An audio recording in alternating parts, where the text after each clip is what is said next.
Et bonjour, bienvenue pour une toute nouvelle vidéo. Encore une fois, aujourd'hui, c'est parfait, gloire de l'Atlantide. Wouhou. Aujourd'hui, on va parler de l'Atlantide. On va parler un peu de la saison 2, on va du coup l'exposer un petit peu, voir qu'est-ce qu'il y a, etc., etc., etc. Ok, alors l'Atlantide se débloque, si je dis pas de bêtises, lorsqu'on arrive à la moitié de la province 1. C'est-à-dire lorsqu'on arrive, je crois, à l'étape 14 ou 15, dans ces eaux-là. Une fois qu'on est arrivé à ces eaux-là de l'étape de la province 1, on débloque du coup la saison 2. Saison 2, qu'est-ce que c'est? Saison 2, c'est comme lorsque j'avais présenté dans nos vidéos la saison 3 et la saison 4. Ce qu'ils ont tous les trois en commun, ils ont le niveau qui est hop, ils ont le niveau normal et le niveau difficile. Alors, quelle est la différence entre les deux? En toute logique, je pense que vous allez deviner. Hein. En difficile, ils ont des caractéristiques plus élevées, donc du coup, ils sont plus durs à vaincre. Les récompenses sont aussi plus intéressantes. Et le prix est aussi plus élevé. Là, par exemple, si je vais prendre la province 1, étape 1, ce qui va nous intéresser le plus lors de début à chacun. Hop, voilà, niveau normal. Alors là, c'est vraiment, ça coûte 6, mais pendant l'essor de l'Atlantide, ça coûte 3. Donc je vous conseille fortement d'avancer la saison 2 que pendant l'essor de l'Atlantide. Comme ça, c'est beaucoup plus rentable. D'autant plus que pendant l'essor de l'Atlantide, comme ça dit très bien dans le message ici, tout est réduit par 3 et on obtient 50% de butin en plus. Avec en plus des petits ennemis rares qui peuvent donner des pièces atlantes. On y reviendra tout à l'heure. Alors, normalement ça coûte 6, mais pendant l'événement ça coûte 3.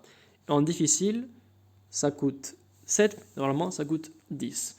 C'est-à-dire qu'en difficile, ça coûtera toujours 4 énergies en plus que le normal. Voilà, des récompenses plus grandes, du coup un coût d'énergie qui est plus grand, en toute logique. Qu'est-ce qui est intéressant? Alors lorsqu'on finit la saison 1, alors je ne vais pas le montrer parce que je l'ai fini il y a un sacré bout de temps, lorsqu'on l'a fini, on obtient des jetons d'invocation pour héros épiques, des jetons pour des troupes épiques, etc. etc. Lorsqu'on finit la saison 2, ou lorsqu'on finit la saison 3, on obtient 300 pièces, que ce soit du souterrain, que ce soit de Vala ou lors de l'Atlantide, un ou deux jetons pour troupes épiques et aussi un petit avatar. Alors ces 300 pièces, pour n'importe quelle des saisons, il faut 100 pièces pour avoir une invocation qui est disponible seulement pendant l'essor de l'Atlantide, l'essor de Vala ou la venue de l'essor du souterrain. Je ne crois pas que ça s'appelle comme ça, mais en tout cas, c'est des pièces qu'on peut utiliser uniquement pendant cet instant. Alors ces pièces, comment est-ce qu'on les obtient? Alors on les obtient du coup quand on finit la saison. Lorsqu'on l'a fini en mode normal, on obtient 300. Lorsqu'on l'a fini en mode difficile, on en obtient 500. Ce qui fait qu'au total, on peut obtenir 800 pièces au total en faisant normal et difficile. Sachant aussi qu'au total, il y a 27 provinces. 27 provinces, et dans chacune des provinces, en faisant le mélange du normal et du difficile, chacune peut donner 80 pièces, autant dans la saison 2, saison 3 et saison 4. Et du coup, vous êtes fort en maths, peut-être, mais moi pas autant. Je vais faire du coup le 27 x 80. Hop, ça fait du coup 2160. Donc, grosso modo, lorsque vous aurez fini toute la saison 2, plus les récompenses de mission, et si vous faites pendant la sœur de l'Atlantide, je pense que vous allez facilement obtenir les 40 pièces manquantes pour une évocation en plus. Donc, là par contre, c'est assez facile. On rajoute 800. Donc, du coup, on a grosso modo pour faire 30 invocations. Grosso modo, c'est 30 invocations. 29 à coup sûr, mais 30, vous allez voir genre même plus que les dragons de l'Atlantide. Quand ils spamment, c'est assez pas mal. Donc, vous pouvez avoir un total de 30 invocations de l'Atlantide. Pour l'Atlantide, qu'est-ce qu'ils ont de différent par rapport aux autres héros? Alors, avec l'Atlantide, comme les héros de la saison 3 et de la saison 4, ils sont chacun partis d'une famille. La saison 4, c'est une famille qui est universelle, qui comporte, sans prendre en compte le le lieu d'où est-ce que vous voulez, d'une famille, on va dire, par rapport à un lieu, mais juste une famille, par exemple, héros de la saison 4. Par exemple, si vous avez 2 héros de la saison 4, vous aurez ça, 3 héros de la saison 4, vous aurez ça, etc. etc. Là, la saison 2 et la saison 3, ils fonctionnent plus par des lieux. C'est-à-dire, par exemple, vous avez une famille, par exemple, de l'Atlantide, vous avez la famille du Lagon, vous avez la famille de Sakura, et je crois que c'est tout. Oui, c'est tout. Donc on a ces 3 familles-là. Ces familles-là, qu'est-ce qu'ils font? Alors, différemment à la saison 3, que j'ai expliqué, saison 3, ça donnait un boost, ça donne un boost d'attaque ou de défense, ou alors ça donne un debuff de poison ou de feu, ou alors ça redonne un peu de PV, fait des dégâts aux adversaires ou réduit le mana, quand le héros a une santé qui est très faible, ou alors lorsqu'il meurt. Le cas de la saison 2, on prend l'exemple des héros de l'Atlantide, de 2 à 5 héros, vous aurez entre plus 5 et plus 20% de défense de façon permanente pour les héros appartenant à la même famille. De même, si on a des héros qui sont dans la famille de Sakura, ils auront entre 2 et 12% de génération de mana en plus. Et du Lagon entre 3 et 15% d'attaque en plus, etc. etc. Alors, qu'est-ce que moi je vous conseillerais par rapport à la saison 2? Alors, vous allez dire 30 invocations, c'est cool, c'est beaucoup. Mais ce qu'il faut comprendre, c'est qu'une fois qu'on aura fini, du coup, c'est que dès qu'on a fini toute la saison 2, lorsqu'on refait une étape, c'est pas qu'on gagne 3 pièces à chaque fois. C'est pas non plus qu'on gagne 5 pièces à chaque fois qu'on fait difficile. Une fois qu'on les a gagnés, on les a gagnés une fois et c'est fini. Ce qui veut dire que, moi, ce que je vous conseille en tout cas, c'est de vous familiariser bien avec les héros de la saison 2, voir quel héros vous avez vraiment envie d'avoir, et d'être patient et d'attendre, dans le cas des héros 5 étoiles, qu'ils soient à la une pour avoir un peu plus de chances de l'avoir, parce que mine de rien, un héros légendaire qui n'est pas à la une, vous avez 0,3% de chance de l'avoir, ce qui est très très faible, ce qui est absolument que dalle. Mais ceux qui sont à la une, vous avez 1,3% de chance de l'avoir. Donc c'est quand même déjà un peu plus élevé. D'ailleurs, en passant, ils ont modifié les pourcentages, je crois, entre les saisons 1 et saison 2, ce qui fait que vous pouvez toujours avoir des héros à la saison 1, mais le pourcentage est quand même beaucoup plus faible. Vous avez une majeure probabilité d'avoir des héros de la saison 2. Et pourquoi l'attendre? Parce que simplement, une fois que vous aurez fini toute la saison 2, vous n'aurez plus moyen d'avoir de pièces de l'Atlantide de façon fiable. C'est-à-dire que là, à l'occurrence, j'en ai 99, mais si je veux avoir la dernière pièce qui me manque, la seule façon que je peux en avoir, c'est... Je vais vous montrer de suite. Hop, je vais prendre le cas de... Je vais faire celui-là.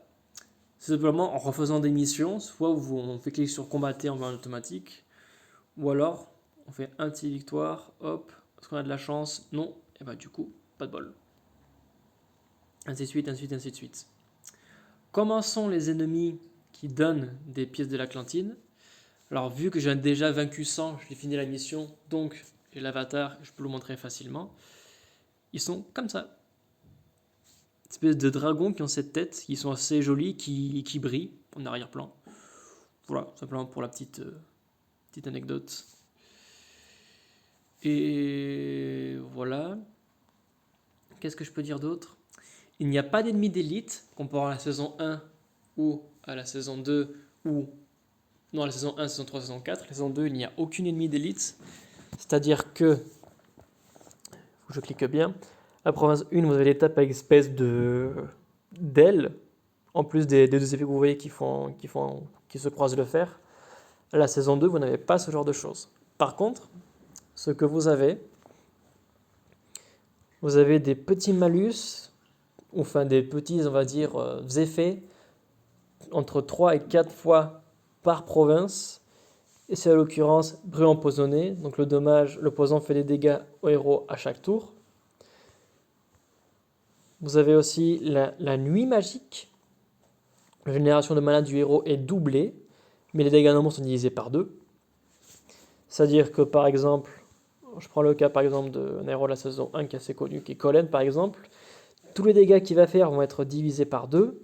Par contre, le commandant spécial, vu qu'il a augmenté de 50%, on va vite faire le calcul. Grâce à cette application merveilleuse que j'ai découvert il y a peu. Hop, hop. Alors on va le faire ici. Un lent qui normalement a besoin de 12, tuiles pour recharger.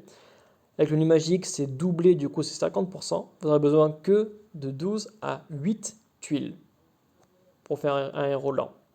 Sachant que 8 tuiles sans aucun buff, c'est l'équivalent d'un rapide sans aucun buff.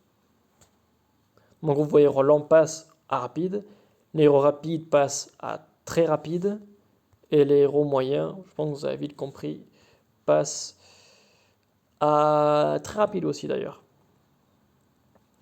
Hop. Donc ça c'est la nuit magique. Ensuite, qu'est-ce qu'on a d'autre? Hop, on a la brume épaisse, ça c'est ce que je trouve la plus casse-pied. La chambre mana est plus lente, de combien je ne sais pas, je n'ai pas fait le calcul mais je sais qu'elle est plus lente. Et en plus les commandes spéciales ont une chance de se louper. Donc ça c'est ce qu'il y a de plus casse-pied. Et vous avez aussi sous l'eau, donc du coup à l'Atlantide d'être sous l'eau c'est un peu, j'ai envie de dire, logique. Au bout de, je crois, c'est 12 ou 13 tours, si vous n'avez pas fini la vague, alors pas toutes les vagues, mais seulement la vague présente, par exemple la vague 2, vous allez commencer à avoir des dégâts d'eau tous les tours jusqu'à ce que vous ayez fini la vague. Mais si vous avez réussi à finir la vague avant que les tours se terminent, que la jeu se termine, pardon, vous n'aurez aucun risque. Et l'attaque de tout le héros de feu est réduite de moins 50% sous l'eau. Ce qui est logique aussi. Et voilà, c'est des choses qui sont là toutes les 3 provinces. Les 3 premières provinces, c'est les poisons. Les 6 autres qui suivent ensuite, c'est la nuit magique. Ensuite, les 3 autres qui suivent, c'est brume épaisse. Les 3 autres qui suivent, ça va être dans l'eau. Les 3 qui suivent ensuite, ça va être encore la brume empoisonnée. Ensuite, on repasse en brume épaisse. Ensuite, vous allez avoir un peu de tout. Vous allez avoir nuit magique, brume épaisse, poison. Dans les 3 qui viennent. Et à partir du 22 jusqu'au 27, vous serez toujours sous l'eau. Parce que là, du coup, vous êtes dans l'Atlantide même. Et pas l'Atlantide, ben, on est sous l'eau. C'est un peu logique. Je crois que c'est tout ce que je pourrais vous dire comme conseil et comme présentation. Quels sont les rôles à saison 2 que... Ah bah t'es cool. Une arme divinatoire, ça me fait toujours plaisir. Quelques gemmes. Orgon volcanique nous a pas résisté. Et bah tant mieux. Hop. Hop. Alors, des rôles à saison 2 que moi je considère qu'ils sont bien. Alors moi j'aime bien en tout cas Triton. Je l'aime bien. Parce qu'il a une très très bonne attaque. Même si au détriment de sa défense et PV qui sont assez faibles. Je le conçois. Mais il a une bonne attaque. Et c'est l'un des rares héros qui me viennent à l'esprit qui augmente les soins. Donc par moment, ça peut être assez intéressant suivant la synergie que vous avez. C'est pas le meilleur, mais en tout cas, je l'aime bien. Qui d'autre? Mokar aussi, il est très très bien. Il a une bonne stack d'attaque. Pour un rôle à la saison 2, je parle, attention, hein, je dis pas qu'il a stack d'attaque en général. Pour la saison 2, c'est assez potable ce qu'il a. Parce qu'il fait, sa CS fait extrêmement mal, en plus d'être une vitesse moyenne, donc quelque chose qui est vraiment intéressant. Sachant que tous les alliés sombres sont immunisés, donc c'est assez sympathique. Et des dégâts en plus contre les ennemis sacrés. Wilbur, je le vois très souvent, quelqu'un qui partage les dégâts entre tout le monde et augmente la défense des alliés et réduit celle des ennemis. Donc lui, c'est un héros qui est très connu, qui est assez apprécié. Inari, elle est très très bien. Elle est cette attaque par contre vraiment très élevée pour de la saison 2. Et avec une CS qui est vraiment intéressante, qui permet d'esquiver les compétences spéciales. Et en faisant cela, ça invoque des renards qui ont 8% de PV, 30% d'attaque de lanceur, qui à chaque tour donne un petit peu de mana à son propriétaire. Donc du coup, c'est l'inverse de la Dame du Lac. Que vous avez d'autre? Lui en 3 étoiles, il est sympa. Il permet de réduire le mana de à proximité. Donc en 3 étoiles, c'est sympa. Le Poséidon, bien sûr, lui il est excellent. En plus, il a un costume. Le costume, du coup, il est encore mieux, il fait plus de dégâts. Et sa cesse est encore plus puissante. Donc Poséidon, très clairement, un héros à avoir. Ariel, mais alors oui, Ariel, il faut absolument l'avoir. Excellent soigneur 5 étoiles bleues, qui soigne beaucoup, en plus de donner un buff de mana et purifie les effets négatifs. Ou alors, en costume, ça donne une quantité de mana chaque tour et booste les PV, toujours en purifiant les effets négatifs. Donc excellent aussi. Atomos, il est sympa. Je dis pas qu'il est indispensable, mais il est sympa. Il est sympa. En attaque du riz, il est excellent. Parce que du coup, il peut faire potentiellement 290 sur tout le monde, vu que le mana de tout le monde augmente assez rapidement. Muggy, qui est assez spécial. Il a une attaque démesurée, mais des PV et des défenses qui sont ridicules. Et qui permettent de réincarner les héros s'ils sont morts. Vous avez Kageburado Truc, qui est très rapide et qui fait extrêmement mal. Donc qui est aussi lui très bien, très excellent. Le costume qui fait un peu moins mal sur la CS, mais qui par contre donne plus d'effets négatifs, donc tout aussi cool. Tarlac, excellent héros contre les titans, en plus de donner un petit peu de PV, mais c'est excellent ça aussi. Proté, alors lui, oui, le 4 étoiles de la saison 2 à voir, il est excellent. Surtout pour tout ce qui est événements de défis, etc. C'est excellent parce qu'il bloque la mana sur 3 tours. Et franchement, c'est très fort. C'est très fort. Donc franchement, un héros à avoir. Et voilà. Voilà. En l'occurrence, les héros qui sont là, c'est Ursena, qui est pas mal. Avec son costume, ça fait d'elle un héros titan, plus ou moins, vu qu'il réduit la défense contre la ténèbres. Mais c'est pas mal, ça reste un bon héros, qui, s'il n'a pas d'ennemi sacré en face, va devenir moins intéressante, mais elle reste assez sympathique tout de même. Et aussi Missandra qui est à la une du coup aujourd'hui, qui inflige relativement pas mal de dégâts, 310% de dégâts, c'est sympathique. Et à chaque coup en plus donne un petit peu de mana. Donc voilà, c'est un petit plus. Et voilà. Sachant que à chaque fois qu'il y a la sœur de l'Atlantide ou alors qu'il y a les sœurs de Vala, vous avez aussi, de façon hasardeuse, j'ai envie de dire, 2 héros du mois des années précédentes qui sont carriés à la une. À l'occurrence ici, Telluria de 2020 et Maligna de 2021, que j'ai déjà d'ailleurs. Et voilà, tout simplement ce que je pourrais dire pour la saison 2. Alors, l'événement, la sœur de l'Atlantide, ça s'alterne. Pendant une semaine, c'est sur l'Atlantide. La semaine d'après, c'est les sœurs de Vala. La semaine d'après, c'est la saison 4. Ensuite, on reprend la saison 2, saison 3, saison 4, etc. C'est quelque chose qui se suit. La saison 4, il n'y a pas de réduction d'énergie encore. Je pense que ça va sortir lorsque la saison 5 sortira. Je ne sais pas quand. Mais quand elle va sortir, en toute logique, il y aura aussi du coup l'essor du souterrain qui fera que les prix aussi seront réduits pendant cet instant. Et voilà, c'est tout ce qui me vient à l'esprit pour la saison 2. Donc utilisez vos pièces avec soin. Familiarisez-vous bien avec la saison 2. Choisissez vraiment quel héros vous voulez avoir. Utilisez vos pièces uniquement lorsque votre héros 5 étoiles est à la une pour essayer de les rentabiliser un peu plus. Après, si vous voulez payer, payez et vous n'aurez pas de limite. Mais sinon, essayez d'être sage dans votre utilisation des pièces. Voilà, c'est tout pour aujourd'hui. J'espère que cette vidéo vous a plu. N'hésitez pas à voir les autres présentations de la saison 3 et la saison 4 si cette vidéo vous a plu. Ou alors si vous êtes curieux tout simplement. Et je vous dis à très vite.